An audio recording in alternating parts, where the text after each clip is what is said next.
প্রশ্নটি করুন। শুভ সন্ধ্যা সবাইকে। আমার নাম আদিত্য, আর আমি চেন্নাইয়ে ইঞ্জিনিয়ারিংয়ে শেষ বর্ষের ছাত্র। আর যদিও বা আমি হিন্দু, ইসলাম সম্পর্কে প্রশ্ন করছি আর জিজ্ঞাসা করছি, কারণ জাকির নায়েক হচ্ছেন সবচেয়ে উপযুক্ত। যেমন আপনি লেকচারে অনেকবার বলেছেন যে পবিত্র কোরআন লেখা হয়েছে 1400 বছর আগে, আর মনে করা হয় সবচেয়ে সেরা এবং আল্লাহর দেয়া সর্বশেষ ওহী। তাই আমার দুটি প্রশ্ন। আল্লাহ সবকিছু জানেন, কেন তিনি সেরা গ্রন্থটি প্রথমেই দেননি প্রথম নবীকে, আর ঈশ্বর এত সময় নিলেন তার জ্ঞানের সেরাটা দিতে? আমার দ্বিতীয় প্রশ্ন এটার সাথে সম্পর্কিত, যদিও পবিত্র কোরআন লেখা হয়েছে 1400 বছর আগে, আর মানুষ পৃথিবীতে বসবাস করছে হাজার হাজার বছর আগে, তাই কেন অতি দয়ালু আল্লাহ তাদের সেরা জ্ঞানটা দেন না যা আমাদের দিয়েছেন 1400 বছর আগে? ধন্যবাদ সবাইকে। ভাই, আপনি প্রশ্ন করলেন খুবই প্রাসঙ্গিক প্রশ্ন, দুটো প্রশ্ন, একটা হচ্ছে আরেকটার উত্তর। আপনি বললেন যে কেন আল্লাহ সুবহানাহু ওয়া তাআলা এই চূড়ান্ত বার্তা দিলেন 1400 বছর আগে, প্রথম মানুষ থেকে কেন দেননি? আর দ্বিতীয় অংশ একই প্রশ্নের উত্তর, যে 1400 বছর আগে যে লোকজন ছিল তাদের ব্যাপারে কি হবে? তারা কোরআন থেকে বঞ্চিত। আল্লাহ যদি অতি দয়ালু, অতি মহান, অতি ক্ষমাশীল হন, তাহলে 1400 বছর আগের লোকজন কি বঞ্চিত হয়নি? খুবই ভালো প্রশ্ন করেছেন। আপনার প্রশ্নের উত্তরে বলছি, আমার ছেলে আমাকে বলল, আব্বা, বাবা, তুমি চাও আমি ডাক্তার হই, তাহলে কেন নার্সারিতে প্রথম শ্রেণীতে, দ্বিতীয় শ্রেণী, তারপরে স্কুল কলেজে ভর্তি করালে আমাকে বলো তো, সরাসরি মেডিকেল কলেজে ভর্তি করালে না কেন?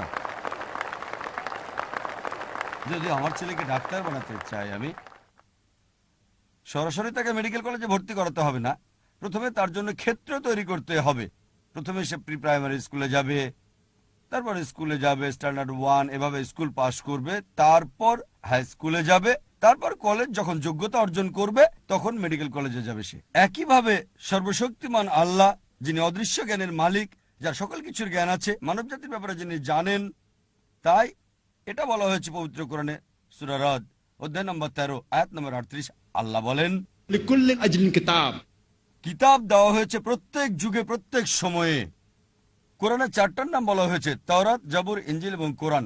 অনেক কিতাব নাজিল করা হয়েছে।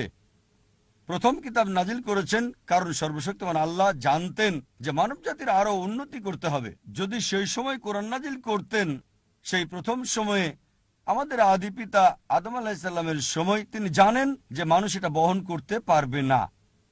এ কারণে যে কিতাব কোরআনের আগে এসেছে, মানে ইনজিল, এখন হলো বাইবেল, যদিও আমরা বাইবেলকে ইনজিল বলে মনে করি না, তবে বাইবেলের কিছু অংশ হয়তো ঈশ্বরের বাণী।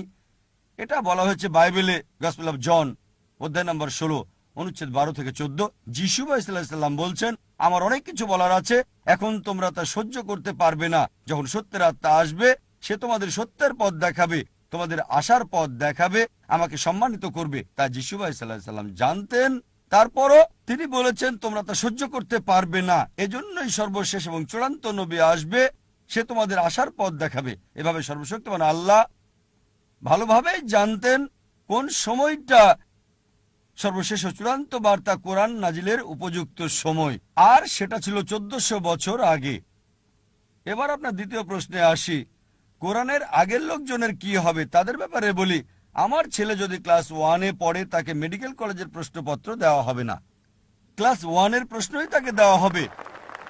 যদি হাই স্কুলে যায়, হাই স্কুলের প্রশ্নই তাকে দেওয়া হবে, তারপর জুনিয়র কলেজ। ঠিক একইভাবে সর্বশক্তিমান আল্লাহর মূল বার্তা সব গ্রন্থেই, সব কিতাবে, প্রথম থেকে শেষ কিতাব কোরআন পর্যন্ত একই, অর্থাৎ এক আল্লাহকে বিশ্বাস করতে হবে, একমাত্র তাঁরই ইবাদত করতে হবে। তাই সব নবীগণ, প্রথম নবী আদম আলাইহিস সালাম থেকে শুরু করে তারপর নূহ, ইব্রাহিম, মুসা, ঈসা, মুহাম্মদ সাল্লাল্লাহু আলাইহি সাল্লাম, সবার মূল কথা একই, আল্লাহ সুবহানাহু ওয়া তাআলার একত্ববাদ, তাওহীদ সম্পর্কে। আর এই আল্লাহর একত্ববাদ, তাওহীদ নিয়ে ইনশাআল্লাহ আমি বিস্তারিত আলোচনা করব এই কনফারেন্সের শেষ দিনে, শেষ রবিবারে, 20 জানুয়ারি ইনশাআল্লাহ। আশা করি উত্তরটা পেয়েছেন। ধন্যবাদ। from the chapter 9 verse number 5, that iman is the negligence of salah.